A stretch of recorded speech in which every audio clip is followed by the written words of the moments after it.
Bonjour à tous et bienvenue sur nos antennes flash spéciales consacrées à la 79e Assemblée générale des Nations Unies à New York.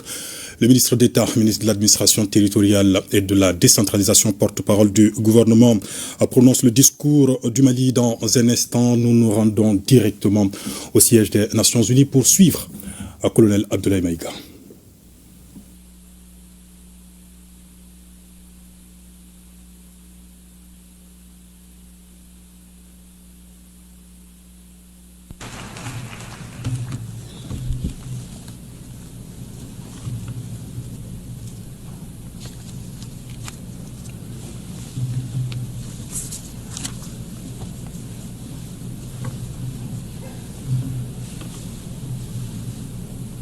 Monsieur le Président de l'Assemblée générale, Mesdames et Messieurs les chefs d'État et de gouvernement, Monsieur le Secrétaire général de l'Organisation des Nations Unies, Mesdames et Messieurs, à l'entame de mes propos, je voudrais vous adresser les chaleureuses salutations de Son Excellence le colonel Assimi Goïta, président de la transition, chef de l'État du Mali, celles du gouvernement et du peuple malien.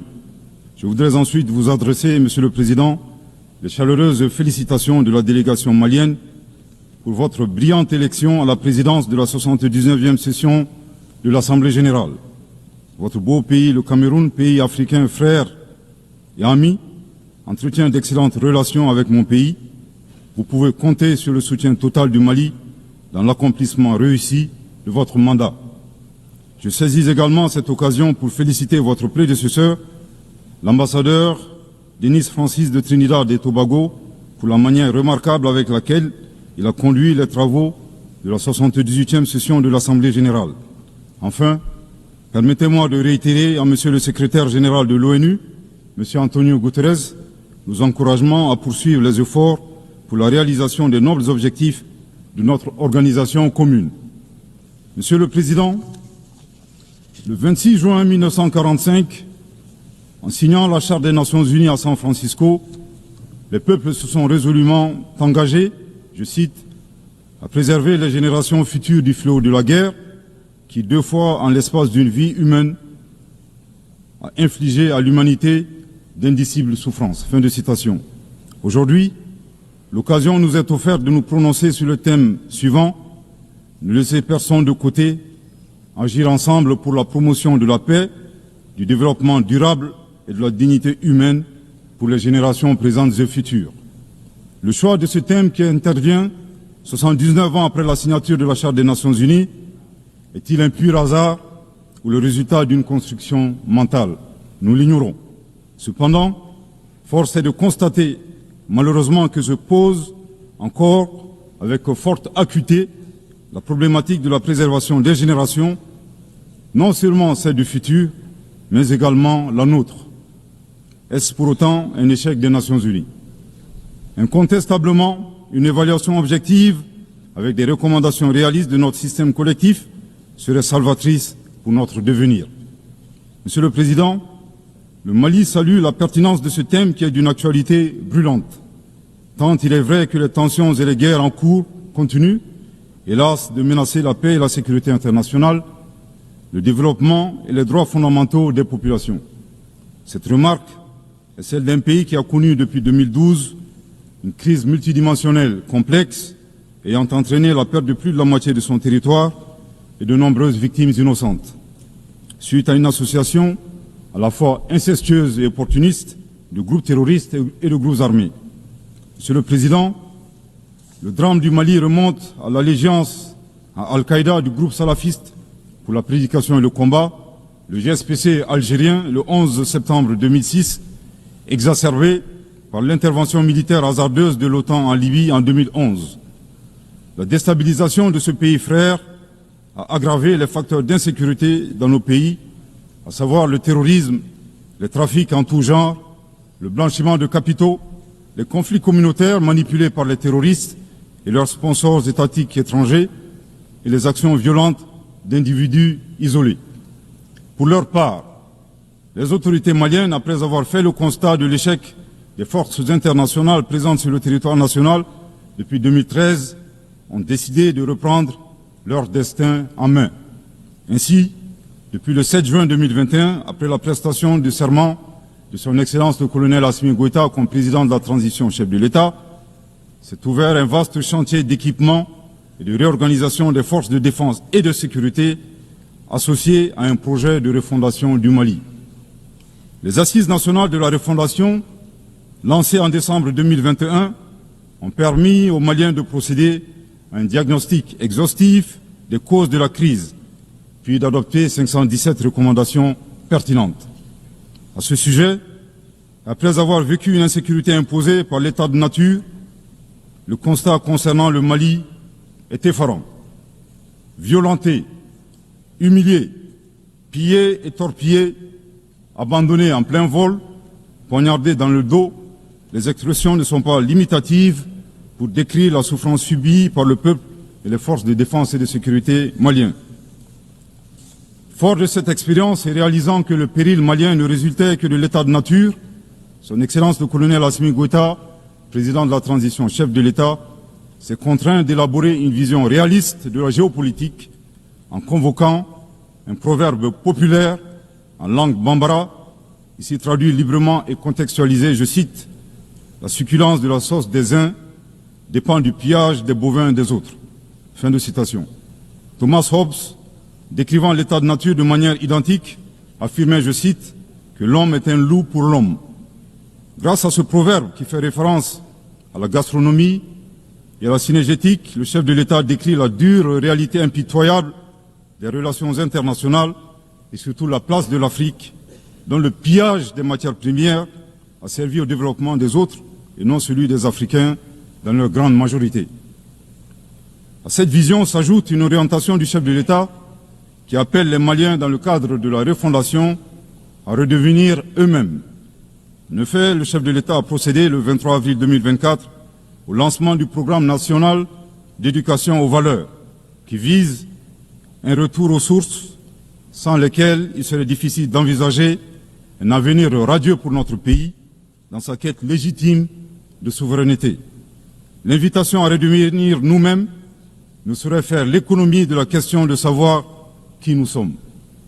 La réponse immédiate à cette interrogation est donnée par la devise du Mali, un peuple, une grande famille, nation cosmopolite, un but, magnifier la diversité dans l'unité, unis pour bâtir le bien commun, et enfin une foi, la foi à ce que Dieu a donné comme ressource pour la réalisation de la prospérité.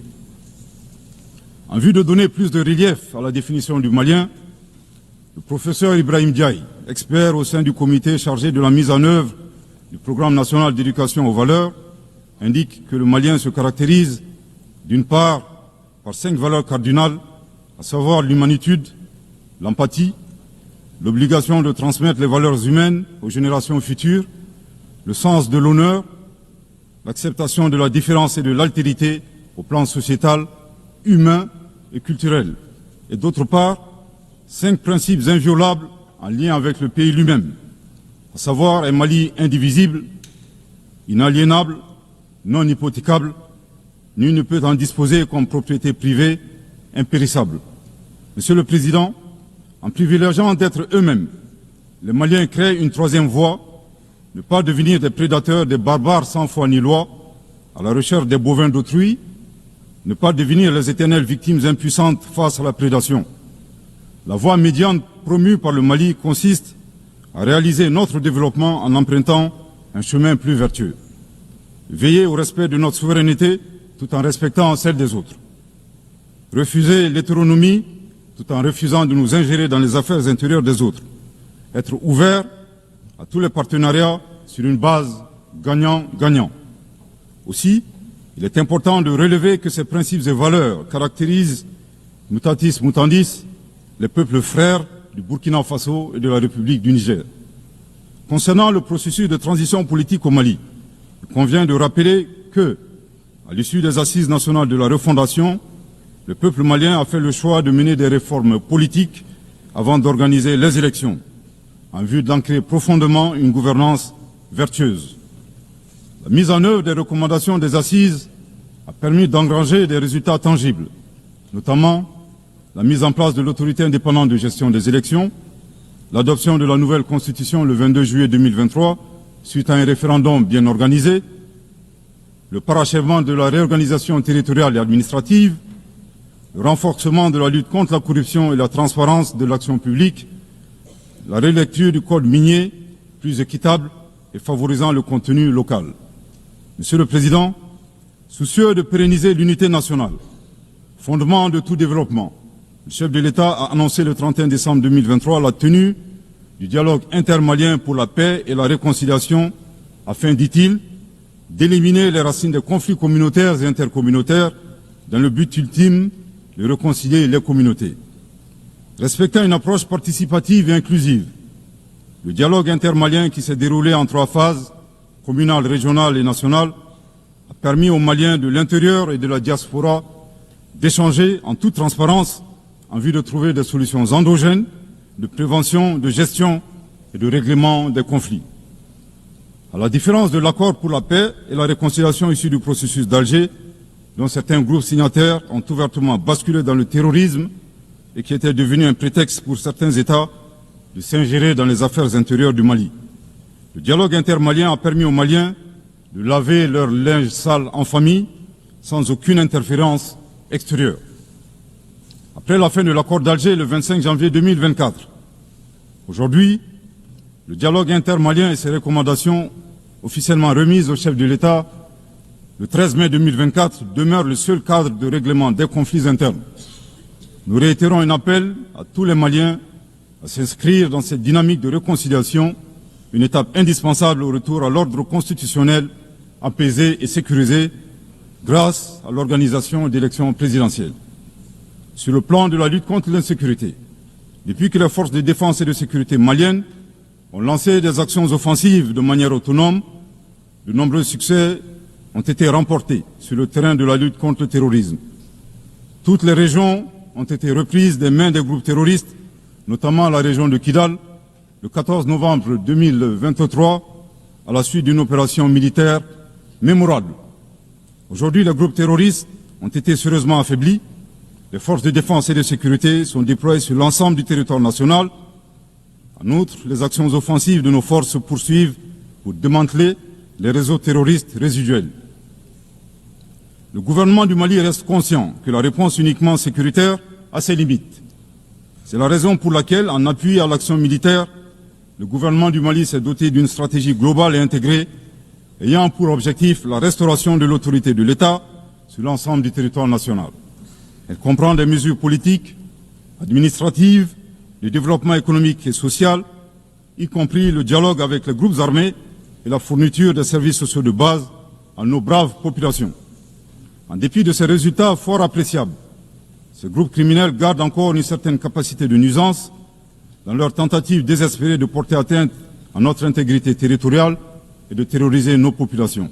Avec, et je me dois de le déplorer du haut de cette tribune, le soutien de sponsors étatiques étrangers.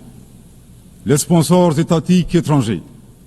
Après des années de dénonciation de ces acteurs étatiques qui soutiennent le terrorisme international, les autorités ukrainiennes ont violé ouvertement et de manière inédite la Charte des Nations Unies ainsi que les conventions et résolutions pertinentes des Nations Unies relatives à la prévention et à la lutte contre le terrorisme. Lorsque des officiels de ce pays, ayant confondu la scène internationale et la scène de théâtre, ont avoué la participation active de leur pays à la lâche attaque terroriste ayant visé une patrouille des forces de défense et de sécurité du 24 au 26 juillet 2024 à Tinzaouatin dans la région de Kidal.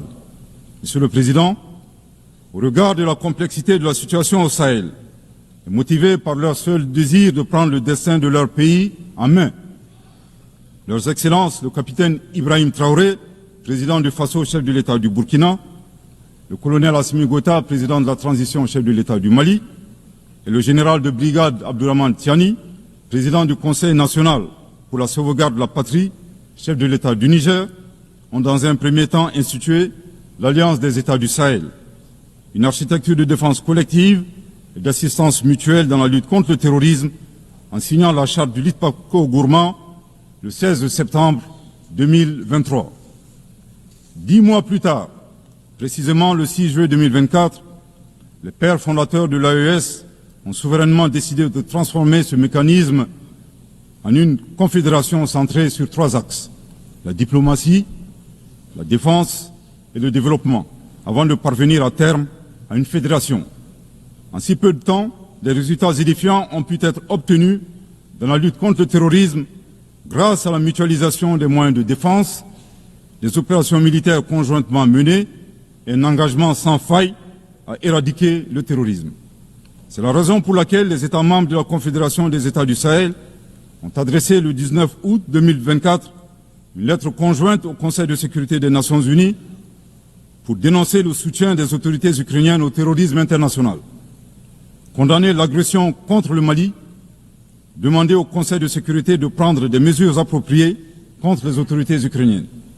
Soit dit en passant, qu'il me soit permis de rappeler que ce nouvel envoi de lettres intervient pendant que le Mali attend encore la suite réservée à une précédente lettre de saisine du Conseil de sécurité des Nations Unies en date du 15 août 2022 afin d'exposer les actes d'agression français à son encontre ainsi que leur implication dans la promotion des 3 formes de terrorisme au Sahel, à savoir le terrorisme armé, le terrorisme économique et le terrorisme médiatique.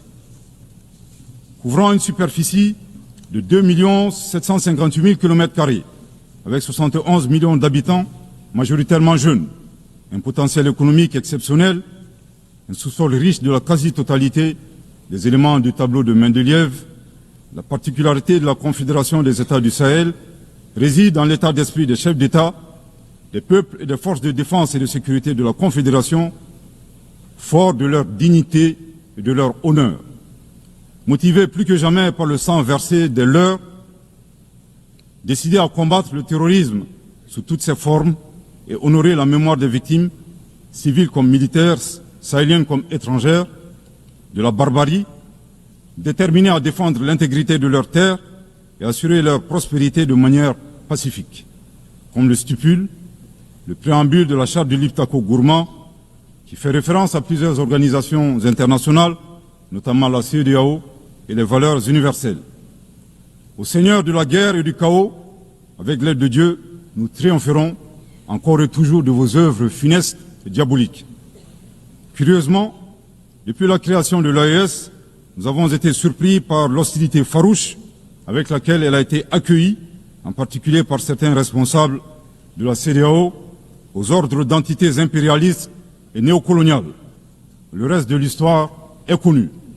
Amadou Hampâté-Bâ disait, je cite, « À trop vouloir jeter une grenouille qui vous dégoûte, elle finit par tomber dans une bonne mare. » Fin de citation. La Confédération des États du Sahel est ouverte à tous les investisseurs, à condition que le partenariat profite aux populations sahéliennes et à la condition de respecter la souveraineté des États. Monsieur le Président, c'est l'occasion pour moi de saluer les relations de coopération exemplaires et fructueuses entre le Mali et la Russie, la Chine, la Turquie, l'Iran et bien d'autres alliés sincères. Le Mali reste ouvert à tous les partenaires qui souhaitent l'aider à relever ces multiples défis. À cet égard, je réaffirme que le gouvernement du Mali reste disposé à poursuivre et à renforcer sa coopération avec l'ONU, notamment à travers les agences, fonds et programmes avec lesquels nous entretenons d'excellentes relations de coopération. Nous saisissons également cette opportunité pour saluer et reconnaître la sagesse de son Excellence, Monsieur le Président Abdelmadjid Tebboune, Président de la République algérienne démocratique et populaire. Le 29 août 2024, lors d'une tournée dans le sud algérien, vous déclariez que la Libye, le Niger et le Mali sont des nations fraternelles que vous soutiendriez et non desserviriez. Le peuple malien n'a pas été surpris par ces propos, qui indiquent éloquemment votre panafricanisme, à l'instar de vos célèbres prédécesseurs, dont feu le président Abdelaziz Bouteflika, affectueusement appelé Abdelkader Mali. Suite à son établissement à Gao et l'engagement des autorités maliennes à travers les actions suivantes. Offrir le territoire malien comme base arrière aux Moudjahidines, ouvrant ainsi un front sud. Participer aux affrontements armés contre le colonisateur français en déployant des combattants maliens aux côtés des Moudjahidines sur le territoire algérien pour défendre la liberté et la dignité des Algériens. Défendre la cause algérienne dans toutes les instances diplomatiques jusqu'au recouvrement de leur indépendance.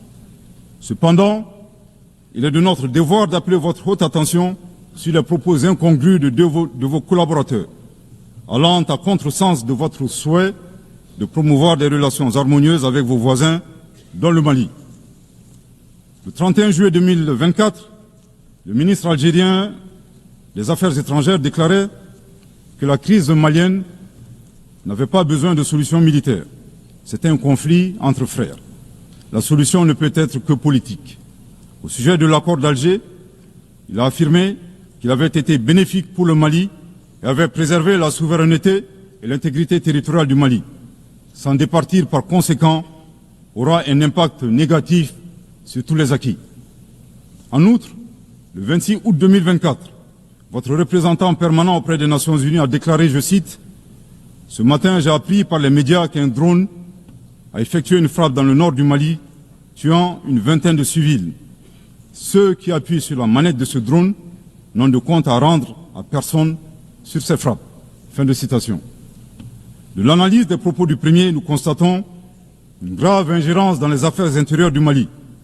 En effet, la nature de la solution déployée par les autorités maliennes ne concerne que les Maliens. Depuis la fin de l'accord d'Alger, le 25 janvier 2024, les Maliens n'expriment qu'un seul vœu le concernant, que son âme repose en paix. Monsieur le ministre des Affaires étrangères, l'accord est bien et belle mort, vos incantations ne serviront pas à le ressusciter. Vous me donnez l'occasion d'une part de vous réitérer que nul ne peut aimer le Mali plus que les Maliens, et d'autre part de vous rappeler que le Mali et son peuple ne seront pas des spectateurs face aux assauts et l'adversité. Pour chaque balle tirée contre nous, nous réagirons par réciprocité. Pour chaque mot employé de travers, nous réagirons par réciprocité. À bon entendeur, tant pis. Quant aux représentants permanents algériens, en plus d'offrir le gîte et le couvert, certainement avec de succulents plats de tchèque-chouka et de chorba, à des terroristes et des renégats en débandade, son rôle d'estafette désorienté ne contribue guère à la promotion des relations de bon voisinage. De ces propos, il ressort des accusations graves et infondées. D'une part, la qualification de la nature civile des victimes à partir des médias est aventureuse et diffamatoire. Et d'autre part, en affirmant que les opérateurs de drones n'ont de compte à rendre à personne, il alimente une campagne de désinformation contre le Mali, tout en soutenant l'idée que les voyantes forces de défense et de sécurité maliennes seraient incapables de piloter des drones. Il me plaît ici de rappeler que la montée en puissance des FAMA n'est pas une vue de l'esprit, mais une réalité tangible qui a permis de reprendre le contrôle de l'ensemble du territoire national. Concernant l'usage des drones, les opérateurs sont bien des Maliens qui agissent avec professionnalisme, à l'instar du reste des forces de défense et de sécurité maliennes, et traitent les cibles terroristes suivant des procédures conformes aux normes internationales. À titre de rappel, il y a quelques années, les acteurs de l'instrumentalisation des droits de l'homme, déterminés à ternir la performance antiterroriste de l'armée nationale algérienne, ont mis en exergue la question subversive du qui tue qui. Aujourd'hui, nous sommes troublés que le représentant permanent algérien ait rejoint la tendance manipulatrice des droits de l'homme pour s'attaquer à l'armée malienne. Le Mali exige de ces deux énergumènes diplomatiques qui cessent d'entrer dans l'histoire à reculons. Manifestement, ils ignorent tout à la fois de l'histoire entre les peuples frères du Mali et de l'Algérie et la contribution exceptionnelle du Mali à la guerre de libération algérienne, et certainement de la géographie, car ils considèrent à tort le Mali comme une wilaya, c'est-à-dire une province algérienne. Je répète, le Mali exige de ces deux énergumènes diplomatiques qui cessent d'entrer dans l'histoire à reculons. Manifestement, ils ignorent tout à la fois de l'histoire entre les peuples frères du Mali et de l'Algérie et la contribution exceptionnelle du Mali à la guerre de libération algérienne et certainement de la géographie, car ils considèrent à tort le Mali comme une wilaya, c'est-à-dire une province algérienne. Je répète pour une dernière fois, le Mali exige de ces deux énergumènes diplomatiques qui cessent d'entrer dans l'histoire à reculons. Manifestement, ils ignorent tout à la fois de l'histoire entre les peuples frères du Mali et de l'Algérie et la contribution exceptionnelle du Mali à la guerre de libération algérienne et certainement de la géographie, car il considère à tort le Mali comme une wilaya, c'est-à-dire une province algérienne. Monsieur le Président, sur la situation régionale et internationale, le Mali reste très attentif au développement en cours en Afrique et dans le reste du monde. Ainsi sommes-nous préoccupés par le niveau de violence au Moyen-Orient, notamment dans les territoires palestiniens occupés. Le peuple malien réaffirme son soutien au peuple palestinien frère dans sa lutte légitime pour l'autodétermination. Le gouvernement du Mali réitère son appui à la solution à deux États, Israël et la Palestine, vivant côte à côte, en paix et en sécurité, à l'intérieur de frontières sûres et internationalement reconnues. Nous condamnons sans réserve l'usage indiscriminé de la force par l'armée israélienne contre les Palestiniens.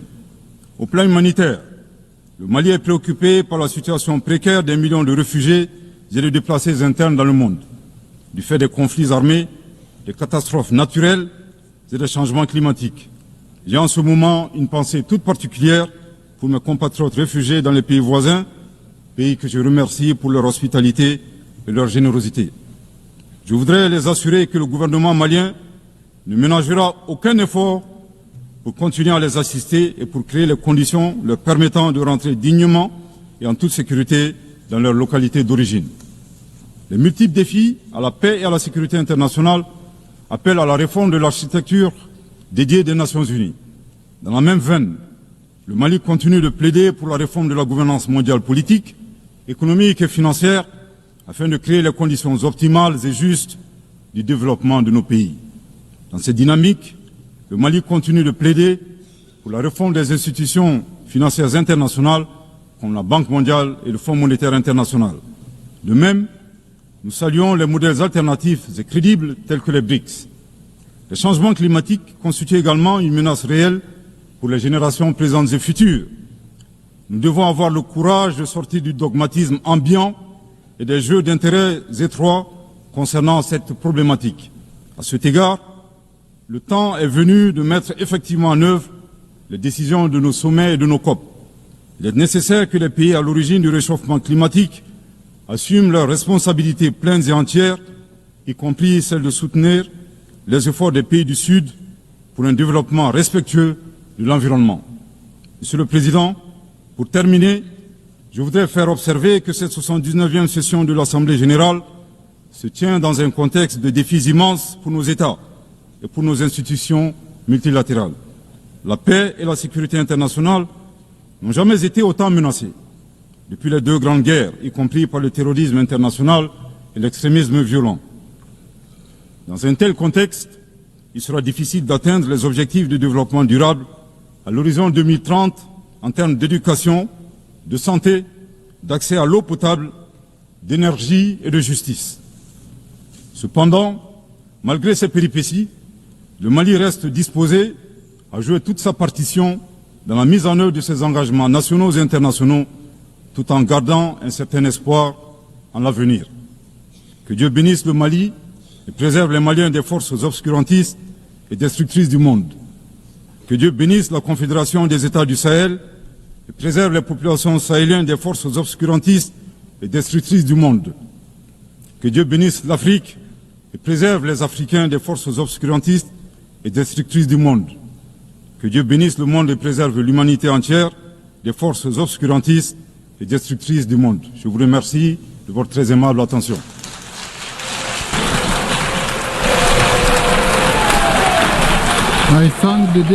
Je remercie Monsieur le Vice-Premier ministre, ministre d'État, ministre de l'Administration territoriale et de la décentralisation du Mali.